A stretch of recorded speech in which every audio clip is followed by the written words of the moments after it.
Het is de wieke van de Iersemus. Maar wat is het, hoe voelt het en wat is de rol van de omjouwing? Een tal meesken vertelt haar een verhaal.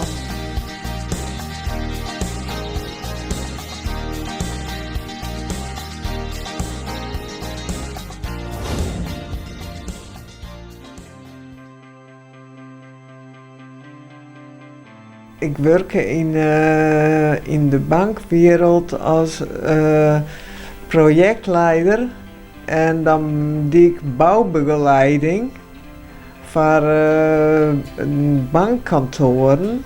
En ja, dat was een hele fijne baan. Together met de ondernemers en de timmerman, zei ze maar. Tussen 2012 en 2014 is het leven van Antje bot verloren.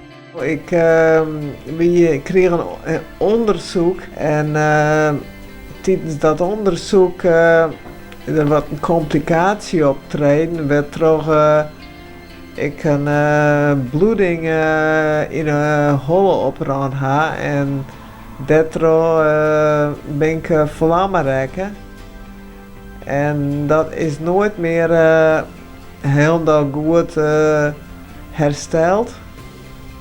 De prot is wel hersteld, maar het rennen net en het gebruik van mijn hand kan ik net helemaal goed meer. En door dat rennen ben ik in de rolstoel te landen gekomen. Ja, het resulteert in dat ik afgekeurd ben. En ja, dan komt het inderdaad thuis te zitten. Dus ik had een schoftje wat vrijwilligerswerk dingen. Daarna, toen dat ophouden, ben ik uiteindelijk bij het activiteitencentrum te landen kwam. Ontdekte ik dat er een protte te dwaan wie wat me heel bot onspruit. Na het versterren van Antje Hamon wie haar huis net meer geschikt voor haar alleen. Ze ging op zoek naar een nieuwe woning. Toen kwam ik achter woningen die gebouwd werden in Broeksterwoud. En omdat ik natuurlijk een achtergrond heb in de bouw en ik ben afgestudeerd als interieurarchitect en eerste fase architect. En dat wie ik wel heel erg mooi om zelf er dan een hele protte ontwaan te kennen. Vooral omdat ik een speciaal soort woning nodig heb. Familie en vrienden staan altijd voor Antje klaar. En daardoor is het gevoel van eenzaamheid echt minder onwezig. Doordat ik zelf een hele protte oppakt heb, wil heel bot mij vallen.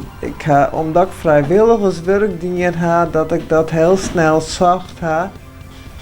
En nadat het al aan is, het activiteitencentrum waar ik nu ben en waar ik een protte nieuwe contacten op dingen heb. Dat is echt heel erg leuk. Om dan te zien dat je zo volle nieuwe contacten vinden kist. Want er vallen natuurlijk echt een protte mensen voort van in oude wereld. Boetendoorfotografie is een van Antje haar favoriete hobby's. Maar de jaren hopen ze dat weer meer op te pakken. Maar ik ben eigenlijk nou nog bezig mijn leven wat op te bouwen nadat ik krek verhuizen ben. Komt echt letter nou prot op om werk bij. Dus ik ga iets staren gewoon dat soort dingen waar wij weer omkomen. En ja, vroeger mocht ik echt wel heel graag in de tuin boeten. En dat is wel een heel stuk minder worden. Maar ik ben wel bezig met tuin nou ik zou wat meer interieursje dat ik daar wel lekker mee bezig ben. Dus dat komt echt wel, daar heb ik wel vertrouwen in.